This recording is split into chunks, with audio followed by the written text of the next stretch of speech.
नमस्कार दोस्तों, आपका स्वागत है हमारे YouTube चैनल पर। आज मैं आपके लिए एक ऐसी कहानी लेकर आया हूँ जिसे सुनकर आपका दिल छू जाएगा। क्या आपको पता है महाभारत के युद्ध में अर्जुन के रथ पर जो ध्वज फहराता था, उस पर हनुमान जी क्यों विराजमान थे? आखिर हनुमान जी ने कैसे अर्जुन को अहंकार से बचाया और भीम को विनम्रता का पाठ पढ़ाया?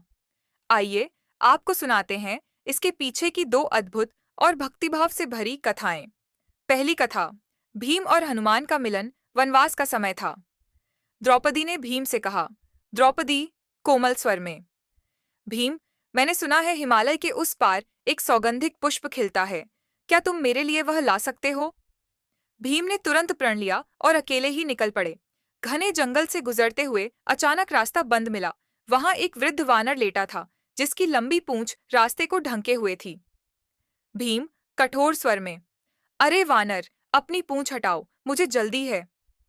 वानर, मंद मुस्कान के साथ, मैं बहुत बूढ़ा हूं, अपनी पूंछ खुद नहीं उठा सकता। तुम बलवान हो, तुम ही हटा दो। भीम ने हंसकर पूंछ उठानी चाही। एक बार, दो बार, पूरी ताकत लगाई, पर पूंछ हिली तक नहीं। भीम थककर हाँफने लगे। भीम, आश्चर्य से, हे वानर, तुम कौन हो? मेरी शक्ति भी तुम्हारी पूंछ नहीं हिला पाई। तभी वानर ने अपना विराट रूप धारण किया। पूरा वन कांप उठा। हनुमान, गर्जन स्वर में, मैं हनुमान हूँ, राम का सेवक, और तुम्हारा बड़ा भाई भी, क्योंकि हम दोनों वायुपुत्र हैं। भीम विस्मित होकर चरणों में गिर पड़े। हनुमान, भीम, गर्व योद्धा का सबसे बड़ा शत्रु है। कुरुक्षेत्र युद्ध में जब तुम गर्जना करोगे, मेरी भी गर्जना तुम्हारे साथ गूंजेगी, और मैं अर्जुन के रथ के ध्वज पर रहूंगा। दूसरी कथा, अर्जुन और हनुमान का मिलन। एक बार अर्जुन ने राम कथा सुनी। जब जाना कि श्री राम ने समुद्र पर पत्थरों से पुल बनाया था, तो अर्जुन को आश्चर्य हुआ। अर्जुन, गर्व से, राम तो धनुर्धर थे, अगर मैं होता तो बाणों से ही समुद्र पर पुल बना देता।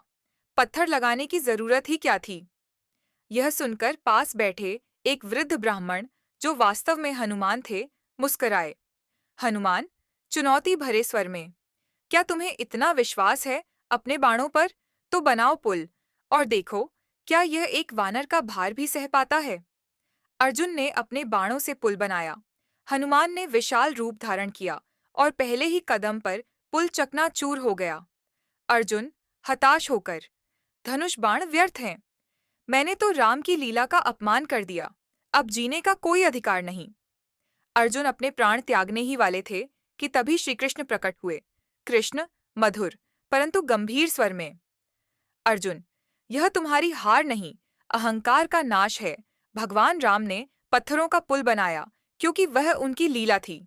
याद रखो, शक्ति तभी महान है जब वह भगवान की भक्ति से जुड़ी हो। अर्जुन रो पड़े और हनुमान के चरणों में गिरकर क्षमा मांगी।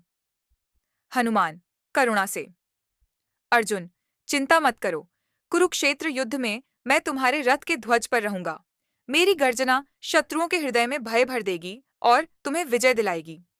और तभी से अर्जुन का रथ कपिध्वज कहलाया, एक ऐसा रथ जिसके ध्वज पर स्वयं महाबली हनुमान विराजमान थे। यह केवल विजय का प्रतीक नहीं था, बल्कि भक्ति, विनम्रता और भगवान के चरणों में समर्पण का अद्भुत संदेश भी था। जहां हनुमान है, वहां भय का कोई स्थान नहीं। जहां हनुमान है, वहां विजय निश्चित है।